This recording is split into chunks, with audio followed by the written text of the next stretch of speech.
بسم الله الرحمن الرحيم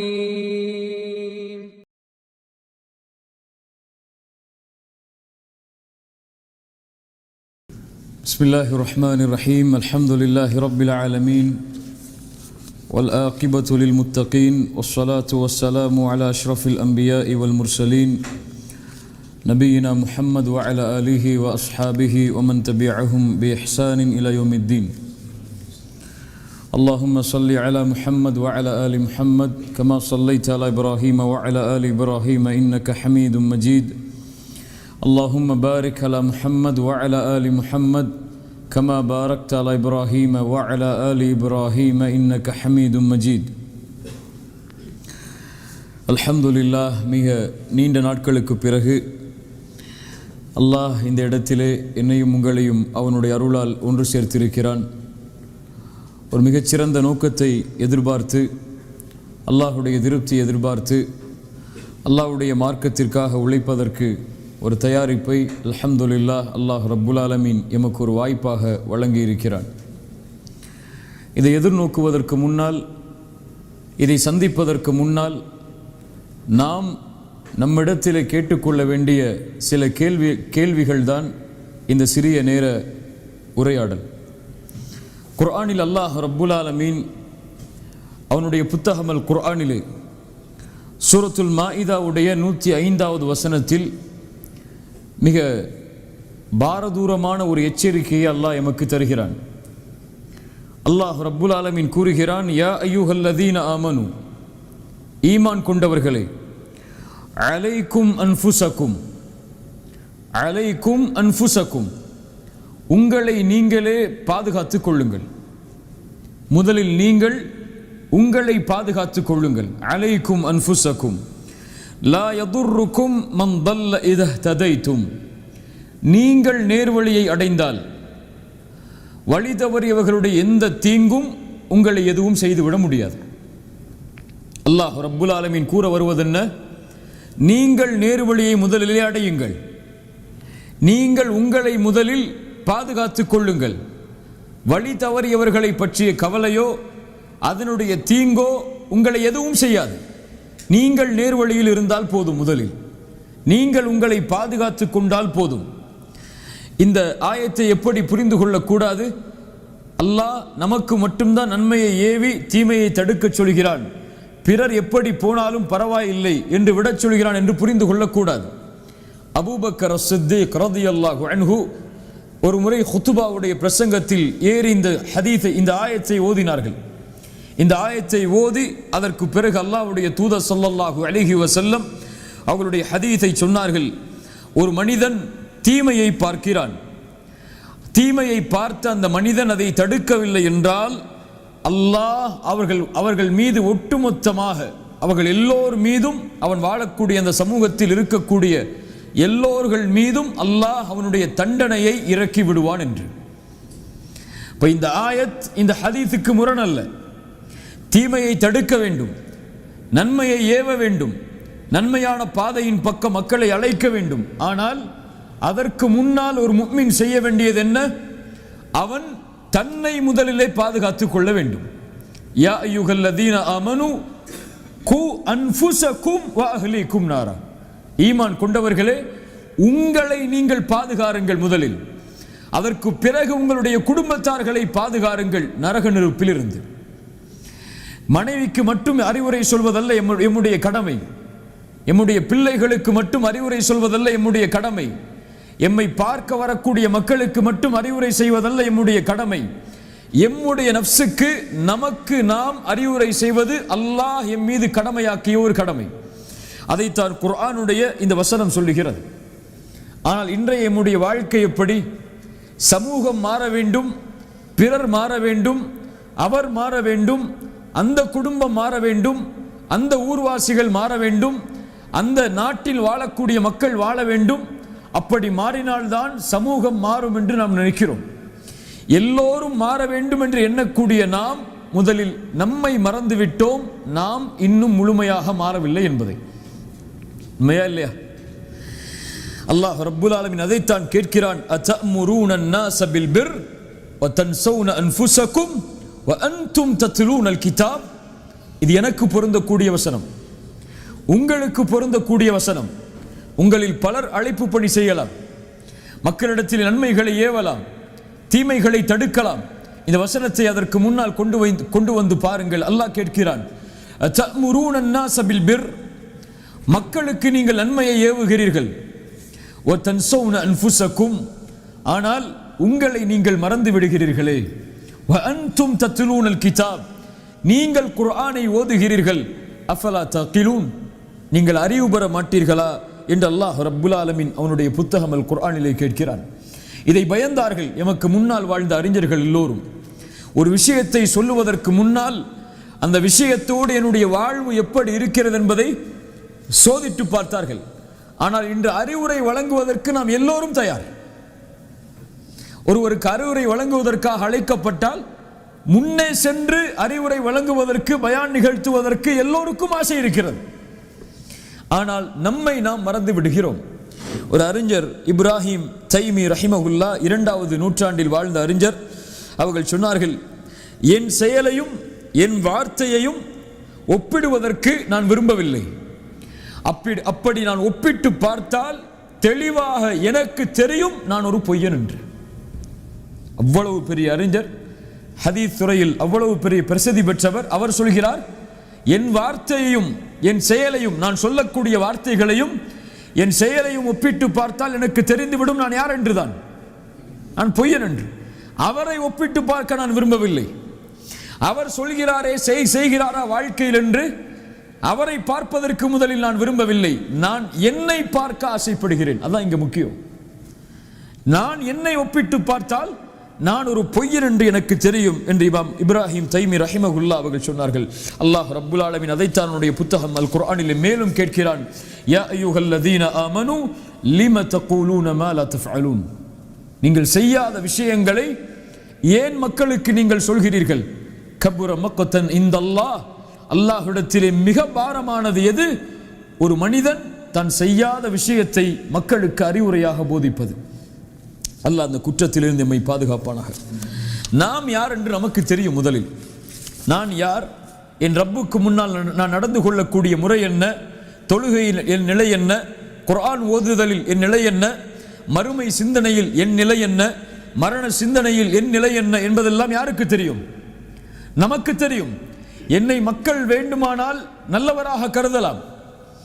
இவர் பயான் நிகழ்த்துகிறார், மக்களுக்கு அறிவுரைகளை சொல்கிறார், ஒரு மிகப்பெரிய நிகழ்ச்சிகளை எல்லாம் ஏற்பாடு செய்கிறார், அதில் நாம் எல்லோரும் இருக்கிறோம், எம்மை மக்கள் நல்லவர்களாக பார்க்கலாம். ஆனால் நாம் யார் என்று யாருக்கு தெரியும்? அல்லாஹ்விற்கு பிறகு நமக்கு தெரியும். அடிக்கடி சொல்லக்கூடிய வார்த்தை தான் இமாம் இப்னு ஜௌஸி ரஹிமஹுல்லாஹ் அவர்கள் சொல்லுவார்கள், இந்த மனிதர்கள் நமக்கு தரக்கூடிய கண்ணியம் எல்லாம் எதற்கு தான்? அல்லாஹ் எம்முடைய பாவங்களின் மீது போட்டுள்ள திரைக்கு தான். அந்த திரையை அல்லாஹ் அகற்றிவிட்டால் நாம் யார் என்று மக்களுக்கு தெரிந்துவிடும். அல்லாஹ் எமக்கு இட்ட அந்த திரைக்கு தான் மக்கள் கண்ணியம் கொடுக்கிறார்கள், எனக்கு அல்ல, உங்களுக்கு அல்ல. ஏன்? நம்முடைய பாவங்கள் வெளிப்படுத்தப்பட ஆரம்பித்து விட்டால் நாம் யார் என்பது நம்முடைய மனைவிக்கு தெரியும், நம்முடைய குழந்தைகளுக்கு தெரியும், நம்மை சுற்றி இருக்கக்கூடிய எல்லோருக்கும் தெரிந்துவிடும். இன்று நம்முடைய வாழ்க்கை இதை பற்றிய சிந்தனை இல்லாமல் பிறரை பற்றிய சிந்தனையிலேயே நாம் வாழ்ந்து கொண்டிருக்கிறோம். பிறருடைய குறைகளை ஆராய்வதிலேயே நம்முடைய நேரங்களை கழித்துக் கொண்டிருக்கிறோம். இமாம் இப்னு கையிம் ரஹிமஹுல்லாஹ் அவர்கள் சொல்லுவார்கள், அல்லாஹ் ஒரு மனிதனுக்கு இரக்கம் காட்டட்டும். அவர் யார் என்றால், தன் குறையில் மூழ்குவதை விட்டு, பிறருடைய குறையில் மூழ்குவதை விட்டு தன்னுடைய குறையிலேயே மூழ்கி கொண்டிருப்பார். அல்லாஹ் ஒருவருக்கு அவனுடைய கோபத்தை, அவனுடைய சாபத்தை இறக்குவான். யார் அவன்? பிறருடைய குறைகளில் மூழ்கி கொண்டிருப்பான், தன்னை மறந்து விடுவான். முதல் நிலையை எடுப்பவன் மகிழ்ச்சியாக இந்த பூமியில் வாழ்வான், இரண்டாவது நிலையை எடுப்பவன் இந்த உலகத்திலேயே இழிவடைவான். ரசூலுல்லாஹ் ஸல்லல்லாஹு அலைஹி வஸல்லம் அதைத்தான் சொன்னார்கள், யார் ஒருவன் பிறருடைய குறையை தேடுகிறானோ அல்லாஹ் என்ன செய்வான்? அவனுடைய குறையை தேட ஆரம்பிப்பான். அவனுடைய குடும்பத்தார்களின் மத்தியிலேயே அல்லாஹ் அவனை இழிவுபடுத்தி விடுவான். அல்லாஹ் ரப்புல் ஆலமீன் நம்மை பாதுகாப்பானாக. அதனால் எம்முடைய நஃப்ஸுக்கு எச்சரிக்கை செய்வது நாம் பிறருக்கு எச்சரிக்கை செய்வதை விட முதன்மையானது. அறிவுரைகளை பிறருக்கு நாம் கூறுவதை விட நம்முடைய நஃப்ஸுக்கு கூறுவது மிக முதன்மையானது. பிறர் நேர்வழியை அடைந்தாலும் அடையவில்லை என்றாலும் நாளை அல்லாஹ் அதை குறித்து எம்மிடத்தில் கேட்கப் போவது கிடையாது. ஆனால் என் நஃப்ஸு நேர்வழி அடையவில்லை என்றால் அல்லாஹ் என்னிடத்தில் தான் கேட்பான், நான் தான் அவனுக்கு பதில் சொல்ல வேண்டும். ஹஸன் அல் பஸ்ரி ரஹிமஹுல்லாஹ் அதனால் தான் சொன்னார்கள், ஒரு மனிதன் எப்போதும் நலவிலேயே இருப்பான் தன்னுடைய நஃப்ஸை எச்சரித்துக் கொண்டிருந்தால். தன்னுடைய நஃப்ஸுக்கு எச்சரிக்கைகளை கொடுத்து கொண்டே இருந்தால் அவன் எப்போதும் நலவிலேயே இருப்பான். அதனால் தான் ரசூலுல்லாஹ் ஸல்லல்லாஹு அலைஹி வஸல்லம் எந்த அறிவுரையை பிறருக்கு கூறுவதாக இருந்தாலும் தன்னையும் அதில் இணைத்தே அல்லாஹ்வுடைய தூதர் சொல்லுவார்கள். உதாரணமாக ரசூலுல்லாஹ் ஸல்லல்லாஹு அலைஹி வஸல்லம் ஒருமுறை சொன்னார்கள், நபி தோழர்களை பார்த்து, உங்களில் யாரும் உங்களின் அமல்களை காரணம் காட்டி சொர்க்கம் நுழைந்து விட முடியாது. யா அல்லாஹ், நான் இவ்வளோ செஞ்சிருக்க, இவ்வளோ அழைப்பு பணி செஞ்சிருக்க, இவ்வளோ சதக்கா கொடுத்துருக்க, இவ்வளோ மார்க்க நிகழ்ச்சிகளை ஏற்பாடு செஞ்சிருக்க, எனக்கு சொர்க்கத்தை கொடுன்னு சொல்லி யாரும் உங்கள்ட கேட்ட முடியாது. சஹாபாக்கள் உடனடியாக கேட்டார்கள், யா ரசூலுல்லாஹ், அப்போ நீங்க உங்களுடைய நிலைமை என்ன? ரசூலுல்லாஹ் ஸல்லல்லாஹு அலைஹி வஸல்லம் சொன்னார்கள், ஆம், நானும் தான். என்னையும் அல்லாஹ் அவனுடைய அருளால் சூழவில்லை என்றால் நானும் சொர்க்கம் நுழைய முடியாது. நான் நபி, நான் ரசூல், நான் அல்லாஹ்வுடைய நேசர், அல்லாஹ் என்ன சொர்க்கத்துக்கு அனுப்பிடுவான்னு உறுதியாக சொல்லல. என்ன சொன்னாங்க? அல்லாஹ் என்னையும் அவனுடைய அருளால் சூழவில்லை என்றால் நானும் சொர்க்கம் நுழைய முடியாது என்று அல்லாஹ்வுடைய தூதர் ஸல்லல்லாஹு அலைஹி வஸல்லம் அவர்கள் சொன்னார்கள். அதனால் பிறரை அழைப்பதற்கு தயாராக ஆகுவதற்கு முன்னால் இந்த மாநாட்டு நிகழ்ச்சிகளை ஏற்பாடு செய்து நாம் அல்லாஹ்வுடைய உதவியால் நாம் செய்கின்ற இந்த ஏற்பாட்டின் மூலமாக பிறர் நேர்வழியை அடைய வருவதற்கு முன்னால் நாம் செய்ய வேண்டியது, என் ரப்புக்கு முன்னால் நான் யார், அதை முதலில் நான் இன்று முடிவெடுக்க வேண்டும். என் ஈமானின் தரம் என்ன என்பதை நான் இன்றைய நாள் தெரிந்திருக்க வேண்டும். ஆயிஷா ரலியல்லாஹு அன்ஹா அவர்கள் தன்னுடைய ஈமானை எப்படி மதிப்பிட்டார்கள்? குர்ஆனில் அல்லாஹ் 3 சமூகத்தார்களை சொல்கிறான். அதனுடைய விளக்கம் என்ன என்று ஆயிஷா ரலியல்லாஹு அன்ஹா அவர்களிடத்திலே வந்து நின்றார்கள். ஒரு கூட்டம் சாபிக்கும் பில் கைராத், நன்மையில் விரையக்கூடியவர்கள். இன்னொரு கூட்டம் முக்தஸித், நடுநிலையாளர்கள். இன்னொரு கூட்டம் ஸாலிமுல் லினஃப்ஸி, தங்களுக்கு தாங்களே அநீதம் இழைப்பவர்கள். ஆயிஷா ரலியல்லாஹு அன்ஹா சொன்னார்கள், சாபிக்கும் பில் கைராத், நன்மையில் முந்தியவர்கள் யார் என்றால் அல்லாஹ்வுடைய தூதரை ஈமான் கொண்டு அல்லாஹ்வுடைய தூதரோடு வாழ்ந்து அவர்களுடைய நாவிலாலே சொர்க்கத்தின் நற்செய்தி கொடுக்கப்பட்டவர்கள். அவர்களை பின்தொடர்ந்தவர்கள் யார்? முக்தஸித், நடுநிலையாளர்கள். ஸாலிமுல் லினஃப்ஸி, தங்களுடைய நஃப்ஸுக்கே அநீதம் இழைத்தவர்கள் யார் என்றால் வந்த தோழரை பார்த்து சொன்னார்கள், என்னையும் உன்னையும் போன்றவர்கள். ஆயிஷா ரலியல்லாஹு அன்ஹா தன்னுடைய ஈமானை எப்படி பார்த்தார்கள்? தன்னுடைய ஈமான் அல்லாஹ்விற்கு அநீதம் இழைக்கக்கூடிய தரத்தில் இருக்கிறது என்று பார்த்தார்கள். நாம் இன்னைக்கு எப்படி பார்க்குறோம்? ஒரு சின்ன ஒரு தாவா நிகழ்ச்சி நல்லபடியாக நடந்துருச்சு, மக்கள் வந்துட்டாங்கன்னா ஏதோ பெருசாக சாதனை படைச்சிட்ட மாதிரி பார்க்குறோம். அல்லது 5 வக்து சரியாக தொழுதுட்டா இன்னைக்கு மௌத்தா போனால் கூட அல்லாஹ் நம்மளை ஜன்னத்துல் ஃபிர்தௌஸ் ரசூலுல்லாவோட வாழ வச்சிருவான்னு பார்க்குறோம். அல்லாஹ் ரப்புல் ஆலமீன் நம்மை சீர்படுத்துவானாக. சஹாபாக்கள் எல்லோரும் உங்களுக்கு எல்லாம் தெரியும். உமர் இப்னுல் கத்தாப் ரலியல்லாஹு அன்ஹு யார்? அவருடைய சிறப்புகளை எல்லாம் இந்த சிறிய நேரத்தில் கூற முடியாது. சத்தியம் அவருடைய நாவில் பேசும், அவருடைய சிந்தனையில் பேசும். உமர் ஒரு தெருவிலே நடந்து சென்றால் ஷைத்தான் என்னோட தெருவிலே ஓடி செல்வான். எனக்கு பிறகு ஒரு நபி வருவதாக இருந்தால் லக்கான உமர், அவர் உமராகத்தான் இருப்பார். உமரே, உன்னுடைய மாளிகையை நான் சொர்க்கத்திலே பார்த்தேன். உமரே, உன்னுடைய இல்மிற்கு அல்லாஹ் சான்று கொடுத்தான், உன்னுடைய இறையச்சத்திற்கு அல்லாஹ் சான்று கொடுத்தான். உனக்காக அல்லாஹ் குர்ஆனுடைய பல வசனங்களை இறக்கி இருக்கிறான். சுப்ஹானல்லாஹ். இப்படி சிறப்பு பெற்ற உமர் ஹலீஃபாவாக அமீருல் முஃமினீனாக மாறியதற்கு பிறகும் ஹுதைஃபா ரலியல்லாஹு அன்ஹு அல்லாஹ்வுடைய தூதர் முனாஃபிக்குகளுடைய பட்டியலை கொடுத்திருந்த, மறைவான அந்த பட்டியலை கொடுத்திருந்த நபித்தோழர் ஹுதைஃபாவிடத்தில் சென்று என்ன சொன்னார்கள்? யா ஹுதைஃபா, இந்த அமீருல் முஃமினீன், முஃமின்களுடைய அமீர் என்று அழைக்கப்படக்கூடிய உமர், இவரின் பெயரும் அந்த முனாஃபிக்கின் பட்டியலில் இருக்கிறதா என்று பார் என்றார்கள். ஹந்தலா ரலியல்லாஹு அன்ஹு என்ன சொன்னார்கள்? நாஃபக ஹந்தலா, ஹந்தலா முனாஃபிக்காகி விட்டார். ஏன் ஹந்தலா முனாஃபிக்கானார்? ரசூலுல்லாவோடு இருக்கும்போது ஒரு ஈமான், ரசூலுல்லாவை விட்டு பிரிந்து விட்டால் இன்னொரு ஈமான். அபூபக்கரிடத்தில் சொன்னார்கள் ரலியல்லாஹு அன்ஹு, அபூபக்கர் ரலியல்லாஹு அன்ஹு சொன்னார்கள், அப்படியா ஹந்தலா, நானும் அந்த தன்மையில் தான் இருக்கிறேன். அபு முலைகா ரஹிமஹுல்லாஹ் தாபிஈ, சஹாபாக்களுடைய மாணவர், அவர் சொல்கிறார், 30 நபித்தோழர்களை நான் பார்த்திருக்கிறேன். எத்தனை நபித்தோழர்கள்? 30 நபித்தோழர்களை நான் பார்த்திருக்கிறேன். அவர்களிடமிருந்து பாடம் படித்திருக்கிறேன். அந்த 30 நபித்தோழர்களும் தங்களை எண்ணினார்கள், நான் ஒரு முனாஃபிக்காக இருப்பேனோ என்று. சாதாரண நபித்தோழர்கள் அல்ல. அபு முலைகா ஹதீஸை அறிவிக்கக்கூடிய அறிவிப்பாளர். அவர் யாரிடத்திலிருந்து ஹதீஸை எல்லாம் கேட்டார் என்று பார்த்தால் ஆயிஷா ரலியல்லாஹு அன்ஹா, அஸ்மா பின்த் அபி பக்கர், அலி பின் அபி தாலிப், சஅத் பின் அபி வக்காஸ். சுப்ஹானல்லாஹ், சொர்க்கத்திற்கு நற்செய்தி சொல்லப்பட்ட நபித்தோழர்கள் இவர்கள் எல்லாம். இவர்களிடமிருந்து ஹதீஸை கேட்கக்கூடிய அபு முலைகா ரஹிமஹுல்லாஹ் எப்படி என்ன சொன்னார்கள்? இந்த 30 நபித்தோழர்களும் தங்களை எப்படித்தான் எண்ணினார்கள்? தான் ஒரு முனாஃபிக்காக இருப்பேனோ என்று எண்ணினார்கள்.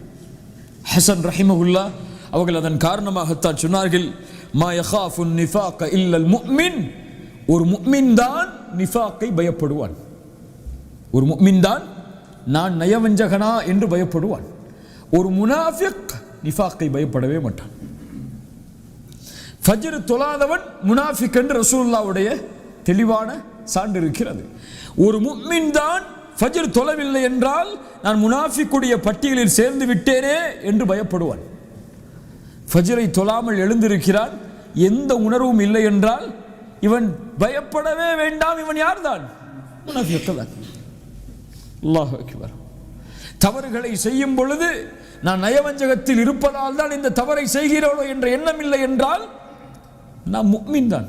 நாம் முஃமினாக இருக்க முடியாது, முனாஃபிக்காகத்தான் இருப்போம். எம்முடைய சொல், எம்முடைய செயல் எல்லா நிலையிலும் வேறுபடுகிறது. யாரும் அதில் சுத்தமானவர்கள் அல்ல. நம்முடைய மனைவிக்கு ஒரு அறிவுரை சொல்லுவோம், பிள்ளைகளுக்கு அறிவுரையை சொல்லுவோம், நம்மிடத்திலே அறிவுரையை கேட்டு வருபவர்களுக்கு நாம் ஒரு அறிவுரையை சொல்லுவோம். ஆனால் நமக்கு தெரியும் அந்த அறிவுரையில் நான் எந்த அளவு இருக்கிறேன் என்று. மேல்லையா குர்ஆனுடைய வகுப்புக்கு வரக்கூடிய நிகழ்வுகளை எல்லாம் மக்களுக்கு அனுப்பி அவர்கள் இந்த சென்டருக்கு வந்து குர்ஆனை ஓத வேண்டும் என்ற ஆர்வத்தை ஏற்படுத்துவோம். ஆனால் நமக்கு தெரியும் குர்ஆனில் நம்முடைய நிலைமை என்னவென்று, தொழுகையில் நம்முடைய நிலைமை என்னவென்று, திக்ரில் நம்முடைய நிலைமை என்னவென்று, அல்லாஹ்வுடைய பார்வையில் நம்முடைய நிலைமை என்னவென்று, அதை பற்றியெல்லாம் எந்த கவலையும் இல்லாமல் நாம் வாழ்ந்து கொண்டிருக்கிறோம். தெளிவான முனாஃபிக்குகளுடைய தன்மைகளை ஒப்பிட்டு பார்த்தால் இன்றைய நம்முடைய வாழ்வின் தன்மைகளை ஒப்பிட்டு பாருங்கள், அப்படியே இருக்கும். நாம் நிஃபாக்குடைய தன்மையில் வாழ்ந்து கொண்டே அல்லாஹ் பாதுகாப்பானாக நம்மை முஃமினாக நினைக்கிறோம். ஆனால் நபித்தோழர்கள் முஃமின்களாக வாழ்ந்து கொண்டே தங்களை முனாஃபிக்காக நினைத்தார்கள். அதான் நமக்கும் நபித்தோழர்களுக்கும் உள்ள வித்தியாசம். அல்லாஹ் ரப்புல் ஆலமீன் நம்மை பாதுகாப்பானாக. இப்போ இந்த தன்மையிலிருந்து எப்படி மாறுவது? ஒருவர் மாறினால் அவனுடைய வாழ்வில் எது நடக்கும்? அதுதான் இந்த நேரத்தில் நம்ம செய்ய வேண்டிய முடிவு. ஒருவன் தன்னை அல்லாஹுவை நோக்கி விரையக்கூடிய மனிதனாக மாற்றினால் 2 தன்மைகள் அவனுடைய வாழ்க்கையில் ஏற்படும். முதல் தன்மை, தன்னுடைய ரப்பை அடையாமல் நெருங்காமல் தடுப்பதற்கு உள்ள பாவங்களை விட்டு விடுபடுவான். தன்னுடைய ரப்பை நெருங்குவதற்கு தடையாக இருக்கக்கூடிய பாவங்களை விட்டு விடுபடுவான். இது என்ன தன்மை? முதல் தன்மை. ஆனால் இன்று நாம் எப்படி? நம்முடைய ஆடைகள் அழகாக இருக்கிறது, நம்முடைய கல்ப் அல்லாஹ்விற்கு முன்னால் அழகாக இல்லை. தொழுகிறோம், நோன்பு வைக்கிறோம், ஜக்காத் கொடுக்கிறோம், தஅவா செய்கிறோம். இந்த வெளிப்படையான அமல்கள் எல்லாம் சரியாக இருக்கிறது. ஆனால் உள்ளம் இன்னும் பாவத்தை சுமந்து கொண்டே இதை செய்து கொண்டிருக்கிறது. அப்படியா இல்லையா? தொழுகிறோம், புறம் பேசுகிறோம், தொழுகிறோம், பொய் பேசுகிறோம், தொழுகிறோம், பிறர் மானத்தை பற்றி பேசுகிறோம், தொழுகிறோம், பிறர் குறைகளை வெளிப்படுத்துகிறோம். ஆனால் தொழுகிறோம். எது மேலானது? இப்னு தைமியா ரஹிமஹுல்லாஹ் அவர்களிடத்திலே அழகிய கேள்வியை கேட்டார்கள். ஒரு மனிதன் இஸ்திக்ஃபார், பாவ மன்னிப்பை கேட்கிறான். ஒரு மனிதன் அல்லாஹ்வை புகழ்கிறான். இதில் இந்த இரண்டில் எது சிறந்த அமல்? இது சிறந்த அமல். பாவ மன்னிப்பா அல்லாஹ்வை புகழ்தலா? பாவ மன்னிப்பா அல்லாஹ்வை புகழ்தலா? இப்னு தைமிய்யா ரஹிமஹுல்லாஹ் உதாரணத்தோடு சொன்னார்கள். ஏன் பாவ மன்னிப்பு சிறந்தது தெரியுமா? ஒரு மனிதனுக்கு ஆடை இருக்கிறது, அந்த ஆடை அழுக்காக இருக்கிறது, அதன் மேலே நறுமணங்களை பூசுகிறான். இது எதற்கு சமம்? பாவங்களில் உள்ளவன் தஸ்பீஹ் செய்வதற்கு சமம். ஒரு மனிதனுக்கு ஆடை இருக்கிறது, அழுக்காக இருக்கிறது, அவன் நறுமணம் பூசுவதற்கு முன்னால் முதலில் அதை துவைத்து சுத்தம் செய்கிறான், அதற்கு பிறகு நறுமணம் பூசுகிறான். இது பாவங்களிலிருந்து விடுபட்டு பாவ மன்னிப்பை கேட்டு அல்லாஹ்வை நெருங்கி நன்மைகளை செய்கிறார். இவர்கள்தான் அல்லாஹ்விற்கு விருப்பமானவர்கள். இவர்கள்தான் அல்லாஹ்விற்கு விருப்பமானவர்கள். இன்னஸ் ஸலாத்த தன்ஹா அனில் ஃபஹ்ஷாஇ வல் முன்கர். தொழுகை மானக்கேடான விஷயத்தை விட்டு தடுக்கும் என்றால் அவன் சுத்தமான நிலையில் தொழுகையில் போகின்றான். கல்வை சுத்தப்படுத்திய நிலையில் அல்லாஹ்விற்கு முன்னால் நின்றால் அல்லாஹ் ரப்புல் ஆலமீன் அவனை மற்ற செயல்களிலும் சுத்தப்படுத்துவான். அல்லாஹ் ரப்புல் ஆலமீன் நம்மை சீர்படுத்துவானாக. இந்த உள்ளத்தை கொள்ளாதவரை எம்முடைய எந்த தேவைகளை அல்லாஹ்விடத்திலே கேட்டாலும், எவ்வளவு அல்லாஹ்வை நெருங்க வேண்டும் என்று ஆசைப்பட்டாலும், எந்த பணிகளை நாம் செய்தாலும் அல்லாஹ்விடத்தில் நெருங்க முடியாது. ஸல்லல்லாஹு சொன்னார்களா இல்லையா? ஒரு மனிதன் வெகு தூரமான பயணம் செய்கிறான், பாலைவனத்தில் செல்லக்கூடிய நேரத்தில் கடுமையான களைச்சலால் அவருடைய முடியெல்லாம் தூசி படிந்து, முகமெல்லாம் தூசி படிந்து காணப்படுகிறது. அப்போது அல்லாஹ்வை அழைக்கிறான், யா அல்லாஹ் உதவி உதவி என்று. ரசூலுல்லாஹ் சொன்னார்கள், இவனுக்கு அல்லாஹ் எப்படி உதவி செய்வான்? அல்லாஹ்வை இவன் அழைத்தாலும் இவனுடைய ஆடை ஹராமான ஆடை, இவன் உடுத்திருக்க சாப்பிட்ட சாப்பாடு ஹராமான சாப்பாடு, குடித்த பானம் ஹராமான பானம், இவனுக்கு அல்லாஹ் எப்படி உதவி செய்வான்? ஹராமான நிலையில் அல்லாஹ்விடத்திலே நெருங்க வேண்டும் என்ற ஆசைப்பட்டு நீங்கள் எதை செய்தாலும் அல்லாஹ் அங்கீகரிக்க மாட்டான். தஅவா செய்யுங்கள், அழைப்பு பணி செய்யுங்கள், இது அல்லாஹ்விடத்திலே பொருத்தத்தை ஏற்படுத்த வேண்டும் என்று முயற்சி செய்யுங்கள், அல்லாஹ் அதை முழுமையாக அங்கீகரிக்க மாட்டான். நீங்கள் பாவங்களை விட்டெல்லாம் விலகி அவனிடத்திலே வராதவரை.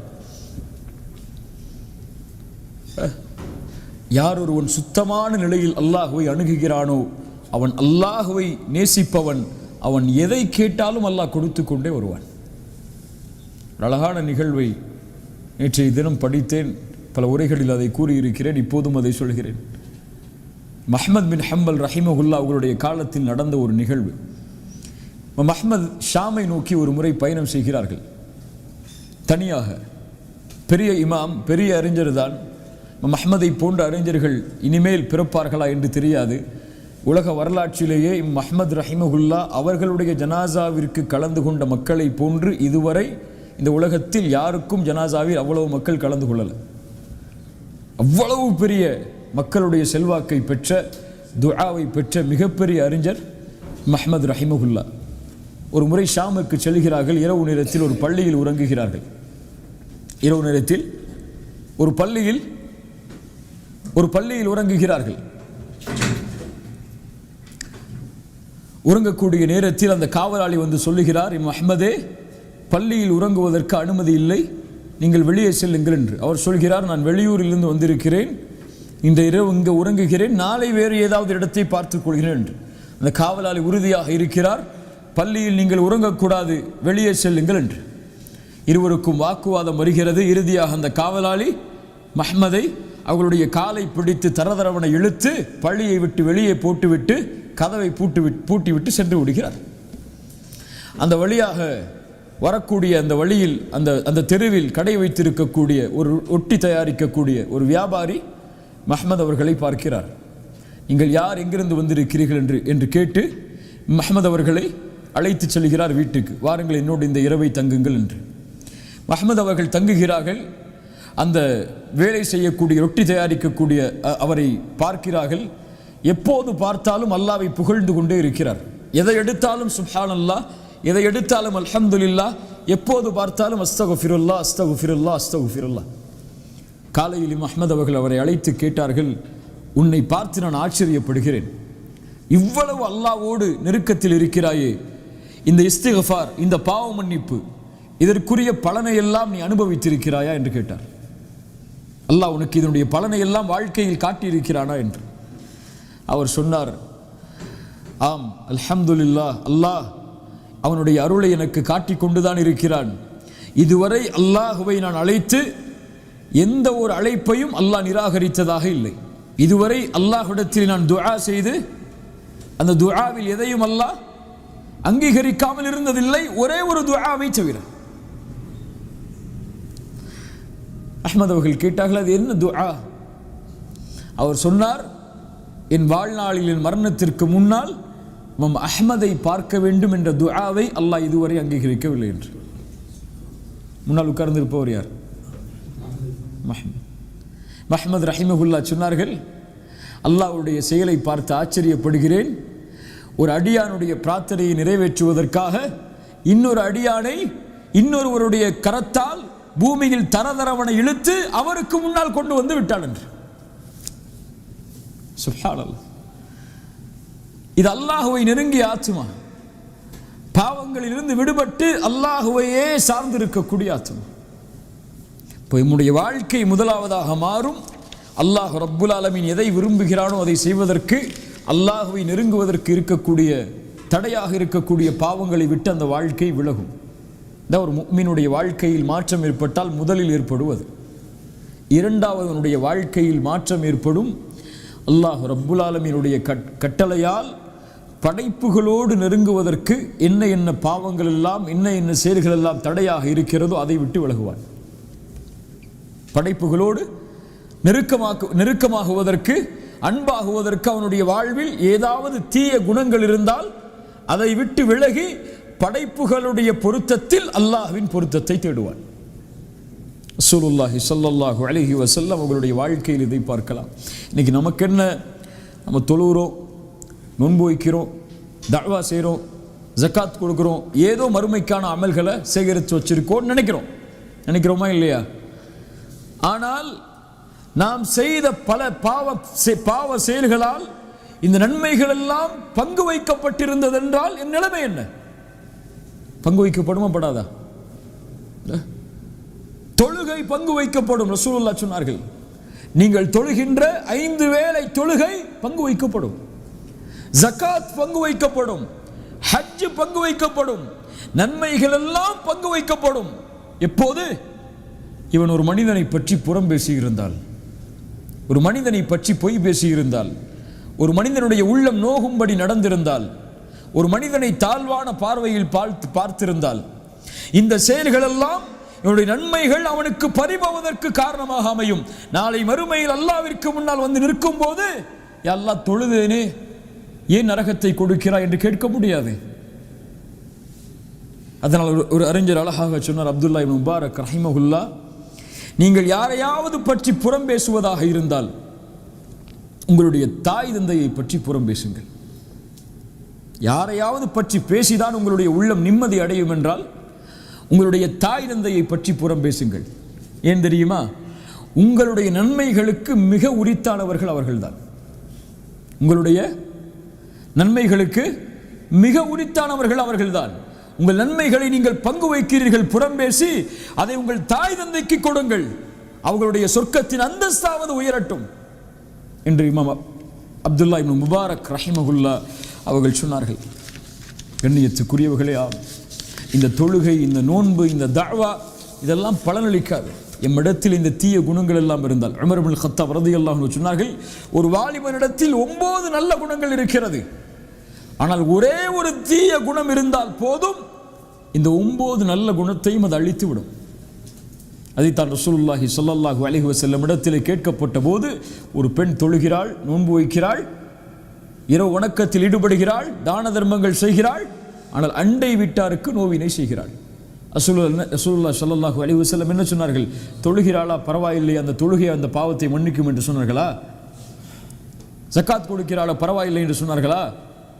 ஹிய மின் அஹ்லின் நார், அந்த பெண் நரகத்தை சார்ந்தவள் தான். அண்டை வீட்டாருக்கு நோவினை செய்யும் அந்த பாவம் மேலே உள்ள எல்லாவற்றையும் அழித்துவிடும். அதைத்தான் அந்த ஹதீஸில் சொன்னார்கள். கவனிக்க வேண்டிய வார்த்தையும் அதுதான், லா கைர ஃபீஹா, அவரிடத்தில் எந்த நலவும் இல்லை. தொழுதாலும் தான தர்மங்கள் செய்தாலும் அவளிடத்தில் எந்த நலவும் இல்லை. ஹிய மின் அஹ்லின்னார், அவள் நரகத்தை சார்ந்தவள் தான். இது பில்லத்தி ஹிய அஹ்சன். நாம் இந்த நேரத்தில் செய்ய வேண்டியது தான். நம்ம ஒரு ஆளை நேசிக்கிறோம், அவரோட நல்ல முறையில் நடந்து கொள்றோம், இது இல்லை பெரிய விஷயம். உங்க மேல நான் நேசம் வச்சிருக்கேன், உங்கள்கிட்ட கண்ணியமா நடக்கிற, உங்களை பற்றி யார்ட்டையும் நான் பேசுறதில்லை, உங்களுடைய மானம் பங்கமளிக்கக்கூடிய காரியத்தை செய்வதில்லை, உங்களுடைய குறைகளை நான் மறைக்கிறேன், என் மனைவியை நேசிக்கிறேன், மனைவியை பற்றி யாரிடத்திலும் பேச மாட்டேன், என் பிள்ளைகளை நேசிக்கிறேன், பிள்ளைகளை பற்றி யாரிடத்திலும் பேச மாட்டேன், அவர்களிடத்திலே கோவப்படும்படியாக நடந்து கொண்டாலும் நான் அவர்களிடத்திலே கோவப்பட மாட்டேன், இது இல்லை பெரிய விஷயம். யாரென்றே தெரியாத மனிதர்கள், அடையாளமே தெரியப்படாத மனிதர்கள் எம்மிடத்திலே வரும் பொழுது அவர்களிடத்திலே நாம் எப்படி நடந்து கொள்கிறோம், அதுதான் அல்லாஹ்வுக்கு மிக முக்கியமானது.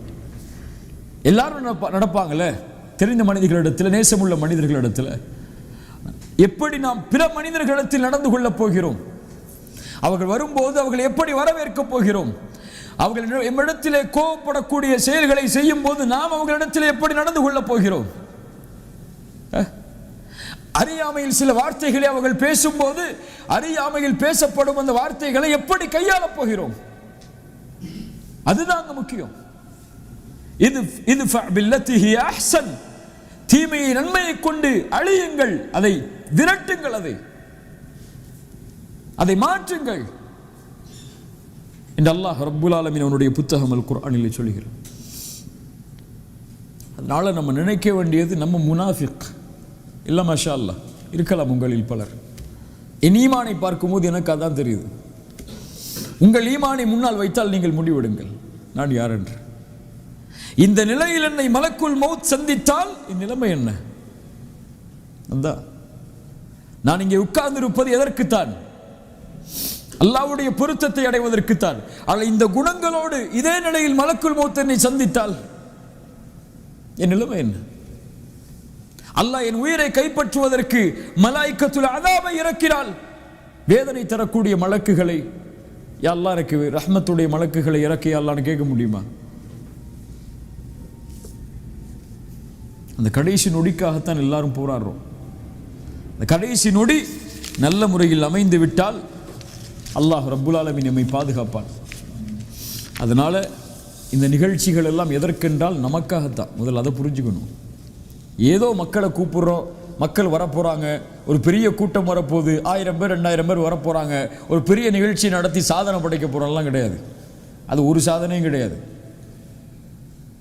இந்த நிகழ்ச்சி எனக்கு, நிகழ்ச்சியில் கலந்து கொண்டு இதற்கு உழைப்பது என் நன்மைக்கு, என் ஈமானை பாதுகாப்பதற்கு. நாளைக்கு நான் அல்லாஹ்வுக்கு முன்னாடி நிற்கும் போது என் அமல்கள் அல்லாஹ்விடத்தில் நிறுத்தப்படும் போது என் எடை கனமானுங்கிறதுக்காக, அவங்கள பத்தி எனக்கு கவலை இல்லை. அந்த உழைப்பும் எனக்காகத்தான், அப்படி நினைக்கணும். நம்ம அந்த நினைப்பு தான் ஈமானை அடுத்த தரத்துக்கு கொண்டு போகும். இது அவங்களுக்கு, மற்றவங்களுக்கு, இது அவங்க வந்து பலனளிக்கக்கூடிய மக்களுக்கு நினைச்சோன்னு சொன்னா இது நமக்கு தேவையில்லை. லா யதுர்ருக்கும் மன் தல்ல இதா ததைத்தும், அந்த தீங்கு நம்மளை ஒன்றும் செஞ்சிடாது. அவங்க நேர வழி அடைஞ்சாலும் அடையாட்டாலும், வந்தாலும் வராட்டாலும், நாளைக்கு மறுமையில் அல்லாஹ் அதை குறித்து நம்மள்கிட்ட கேட்க போகிறது கிடையாது. ஏன் அந்த நிகழ்ச்சியில் வந்து நேர வழி அடைய போறலன்னு சொல்லி. இந்த நிகழ்ச்சியை நடத்தின நீ ஏன் நேர வழி அடையலை அதான் கேட்பான்ல. நீ ஏன் தொழுகையில் சரியாகலை, நீ ஏன் குர்ஆன் ஓதுறது சரியாகல, நீ ஏன் அல்லாஹ்வுடைய நினைவுல சரியாகல.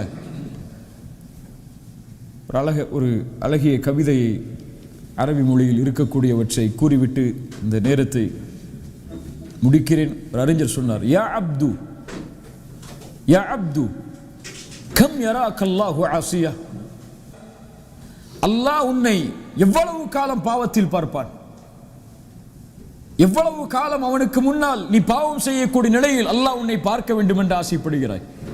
ஹரீஸன் அல துன்யா வலில் மௌத்தி நாசியா, உலகத்தின் பேராசையா, மௌத்தை மறந்து விட்டாயா? அனசீத லிகா அல்லாஹ், அல்லாஹ்விற்கு முன்னால் நிற்கப்படுவோம் என்பதை மறந்து விட்டாயா? அந்த நாள் எப்படிப்பட்டது தெரியுமா? அந்த நாளில் நிற்கக்கூடிய மனிதனுடைய தலைமுடிகள் எல்லாம் நரைத்து விடும். அல்லாஹ் அக்பர். ஒரு மனிதன் இந்த பூமியில் தக்குவாவுடைய ஆடையை அணிந்தால்தான் மறுமையில் அவன் ஆடையோடு இருப்பான். அவனுடைய தக்குவாவுடைய ஆடை அவனுடைய ஈமானுக்கு ஆடையை கொடுத்து பலனளிக்கும். வலௌதாமத்தி துன்யா லி அஹ்லிஹா, இந்த துன்யா இங்கே வாழக்கூடியவர்களுக்கு நிரந்தரமாக இருக்கும் என்றால் லகான ரசூலுல்லாஹி ஹய்யன் வ பக்கியா, முஹம்மது ரசூலுல்லாஹ் நிரந்தரமாகவும் நிலையாகவும் இருந்திருப்பார்கள். வலக்கின்னஹா தஃப்னா வ யஃப்னா, எல்லாம் அழியும், எல்லாம் அழிந்துவிடும். வதப்க துனூப் வல் மஆசி கமா ஹிய, ஆனால் நீங்கள் செய்த பாவங்களும் குற்றங்களும் மட்டும் நிலையாகவே இருக்கும். எது அழிஞ்சாலும் சரி. அல்லாஹ் ரப்புல் ஆலமீன் நம்மை சீர்படுத்துவானாக. சிறிய நேரத்தில் நமக்கு கொடுக்கப்பட்ட இந்த அறிவுரை நான் மாறுவதற்கு, நீங்கள் மாறுவதற்கு, ஒவ்வொரு அறிவுரையும் மக்களுக்கு கொடுக்கப்படுவதற்கு முன்னால் நம்ம கேட்டுக்கணும், என் அமலும் இந்த செயலும் ஒத்துப்போகுதா? இல்லை என்றால் இதை பேசுவதை விட பேசாமல் இருப்பது எனக்கு நல்லது. என் ஈமான் இன்றைய தினம் இதுதான். மூத்தா போகும்போது கூட நம்பிக்கை வந்துடக்கூடாது, அமல் வச்சிருக்கோம், அல்லாஹ் நமக்கு சொர்க்கத்தை கொடுத்துருவான்னு சொல்லி. எந்த சஹாபி அப்படி நம்பலை. முஆத் இப்னு ஜபல் ரலியல்லாஹு அன்ஹு மௌத்துடைய நேரத்தில் அழுதார்கள். அழுது சொன்னார்கள், அல்லாஹும்ம இன்னி அஊது பிக மினல் லைல் அஸ்ஸபாஹுஹா இலன் நார். இரவு நேரம் சொன்னார்கள், யா அல்லாஹ், உன்னிடத்திலிருந்து இந்த இரவிலிருந்து பாதுகாப்பை தேடுகிறேன், காலை எனக்கு நரகமாகிவிட்டால். முஆத் இப்னு ஜபல் யாரை பார்த்து ரசூலுல்லாஹ் யா முஆத் இன்னி உஹிப்புக் என்று சொன்னார்களோ அந்த முஆத். உமர் இப்னுல் கத்தாப் மூத்துடைய நேரத்தில் என்ன சொன்னாங்க? யா வைலக யா உமர், உமரே உனக்கு நாசம் உண்டாகிவிடும், அல்லாஹ் உனக்கு இந்த நேரத்தில் இரக்கம் காட்டவில்லை என்றார். நம்மளாம் ஏமாத்திரம் ஒன்றுமே இல்லை. ஈமானை போட்டு கொஞ்சம் கீழே மிதிச்சுட்டு நில்லுங்க, அப்போ தான் நமக்கு அமல் செய்யணும்னு ஆர்வம் வரும். அதனால இல்லை, அவ்வளோதான் நம்ம ஈமான், அவ்வளோதான் நம்மளுடைய தன்மை. நான் முனாஃபிக் என்ற கேள்வி ஒவ்வொரு நிமிடமும் ஒவ்வொரு செயலிலும் வரணும். அல்லாஹ் ரப்புல் ஆலமீன் இந்த பண்பை கொடுத்தால்தான் நம்ம முஃமினா வாழ முடியும். கடைசியாக அந்த வார்த்தையை மீண்டும் சொல்கிற, ஒரு முஃமின் தான் நிஃபாக்கை பயப்படுவான், ஒரு முனாஃபிக் நிஃபாக்கை ஒருபோதும் பயப்பட மாட்டான். இப்போ நயவஞ்சகனா என்ற கேள்வி ஒவ்வொரு செயலிலும் ஒவ்வொரு அமலிலும் இருக்கணும். அல்லாஹ் ரப்புல் ஆலமீன் அப்படிப்பட்ட தன்மை நமக்கு தரட்டும். ஜஸாக்குமுல்லாஹு ஹைரன், பாரக்கல்லாஹு லக்கும். அல்லாஹ் நம்ம அமல் செய்யக்கூடிய இந்த செயலை அல்லாஹ் அங்கீகரிக்கணும். அல்லாஹ் இதன் மூலமாக முதலாவதாக நமக்கு பலனை தரணும். அதற்கு பிறகு அல்லாஹ் ரப்புல் ஆலமீன் வரக்கூடிய மக்களுக்கு பலனை ஏற்படுத்தணும். கூலு கௌலி ஹாதா அஸ்தக்ஃபிருல்லாஹ் லீ வ லக்கும். அஸ்ஸலாமு அலைக்கும் வரஹ்மத்துல்லாஹி வபரகாத்துஹு.